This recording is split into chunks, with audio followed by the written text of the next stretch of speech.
Hello, this is the Dr. Theta Sigma, and in this video I'm talking about a new sort of trademark.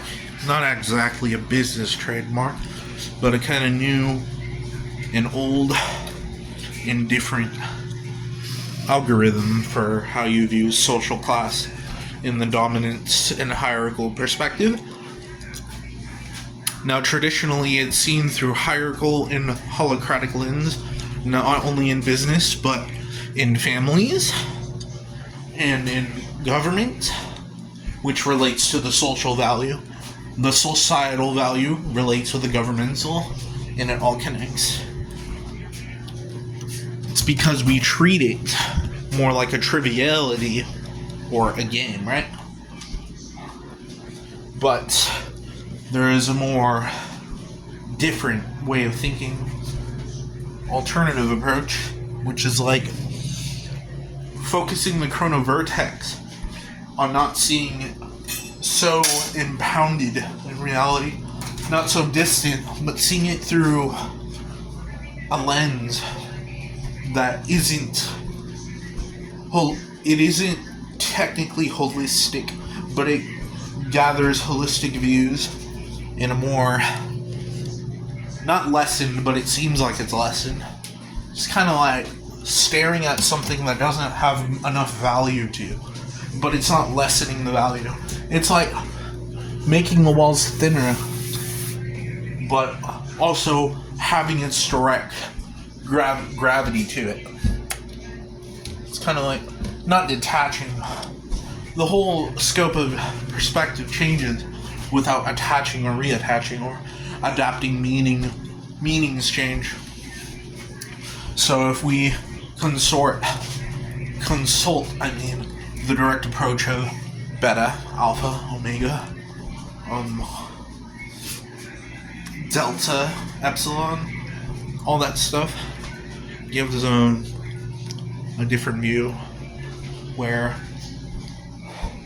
it doesn't inherently destroy the meaning or be like validate, because it doesn't validate either. It's still there. It just takes a long time, a really long time to do. But there is no real end or beginning of this.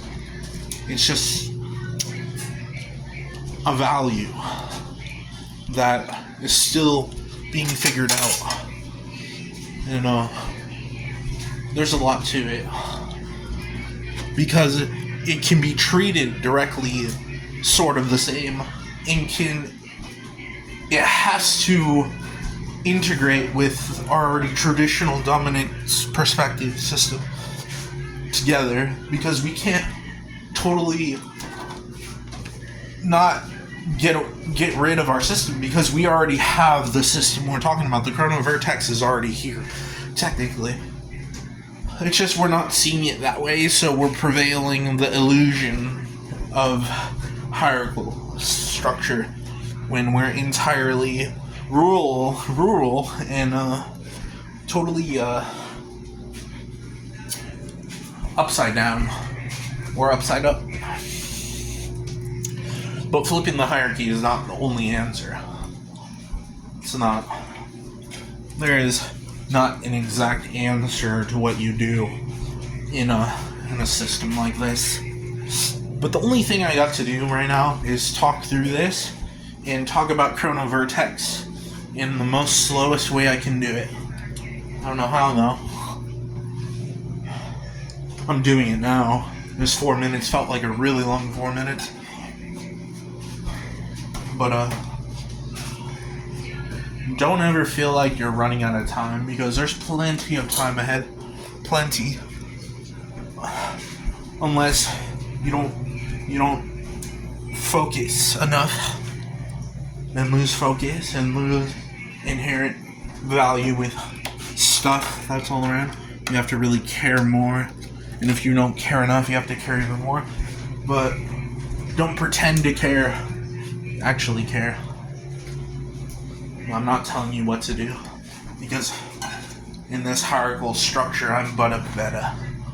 I have alpha traits when I'm just a beta, but that means I'm equated directly with alpha, and we are kind of equal, and that expenditure gives us sort of titles, which might start in this way, alpha, beta, omega structure, but it's going to change.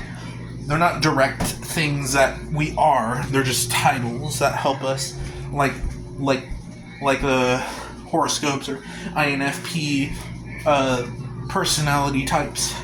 They're but attributes. Attributes, like when I used to play Our World when I was a kid, and you could put on clothes, get gems, get all this stuff. It's like a system, but it's not a game.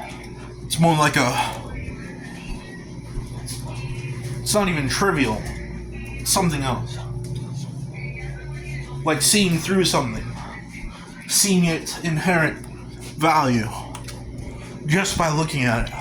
But not seeing it materialistically. But focusing on the nature of its quality. Thus looking at how gross things are and how beautiful they are at the same time. Personal development guides you through this, but it's not a shortcut to see through this inherent structure. But whatever you're looking at is not its true nature. That's where we're getting at. Your thoughts, your sound, that what you hear, what you see, what you smell, what you taste, what you feel, could all be lies. You don't know inherently what is in front of you, so you don't know if whatever is actually true. So you have to focus on inherent facts, but not focus on facts to the point where you don't exactly know possibilities that are out there. So you have to fantasize a little bit, but you in a way of doing this, you kind of allow people to say what they want to say in a more adapted level, where it's not, the hierarchical structure of game kind of sees like a level up or level down kind of thing, where you don't have to do that because that's more of an atheistic approach. You see, when you're religious, not nonchalantly religious, you only see up. There's only sort of an up thing. And if you betray the system or betray the direct leader, you go down. But you never really focus on the down because you always want to focus on being positive in that system. But a more atheistic approach, you focus on the down and the up. But more systems, you focus on more than just that. You don't have to focus on any of that at all because that's all nonsense. Because do you want to be stuck in a primitive structure that doesn't get you anywhere? No. You want to be more enabled to see what you really want to see and have freedom to actually walk through without being stuck with filters all the time. Anyways, that's all I gotta say for now. So that's Theta Sigma, the Doctor, signing off. Thank you.